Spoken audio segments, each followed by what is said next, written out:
Bonjour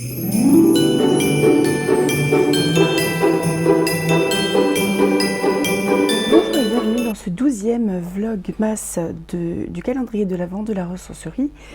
Aujourd'hui, je vous présente un petit roman tout mignon qui s'appelle Le bizarre incident du chien pendant la nuit de Mark Haddon. Très feel good. Une petite enquête, un enfant.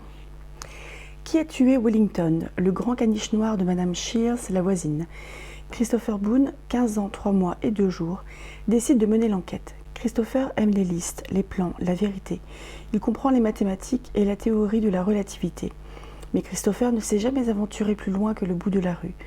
Il ne supporte pas qu'on le touche et trouve les autres êtres humains déconcertants. Quand son père lui demande d'arrêter ses investigations, Christopher refuse d'obéir, au risque de bouleverser le d'équilibre éclat de l'univers qu'il s'est construit. Je vais vous lire un petit bout du premier chapitre qui s'avère être le numéro 2. Je suis en train de ranger ma bibliothèque, donc il y a des bouquins partout et ma Félicie, ma mémécha, est en train de se demander ce qui se passe dans son environnement, c'est incroyable. Donc, c'est un petit livre qui est assez sympa, où il y a ce genre de choses. On va peut-être commencer par ça.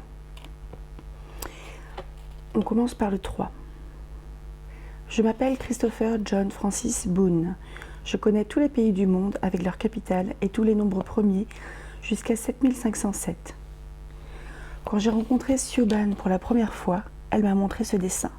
Smiley qui est triste. Je savais que ça voulait dire triste. C'est ce que j'ai ressenti en trouvant le chien mort. Puis elle m'a montré ce dessin. Le smiley qui sourit. Je savais que ça voulait dire content. C'est comme quand je lis quelque chose sur les missions spatiales Apollo ou que je suis encore éveillée à 3 ou 4 heures du matin et que je me promène dans la rue en faisant comme si j'étais le seul être humain du monde. Puis elle a fait d'autres dessins. Ces dessins-là. Mais je n'ai pas compris ce qu'ils voulaient dire.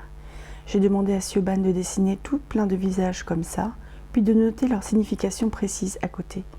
J'ai mis la feuille dans ma poche et je la sortais chaque fois que je ne comprenais pas ce qu'on me disait. Mais j'avais beaucoup de mal à trouver le schéma qui ressemblait le plus au visage des gens, parce qu'il bouge tout le temps. Quand j'ai raconté ça à Siobhan, elle a pris un crayon et une autre feuille de papier. Elle a dit que les gens se sentaient sûrement très... Quand je faisais ça, et elle a ri. Alors j'ai déchiré son premier dessin et je l'ai jeté. Siobhan s'est excusée.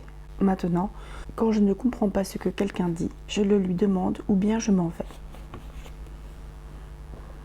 Vous voyez bien qu'il y a quelque chose d'un petit peu particulier avec cet enfant.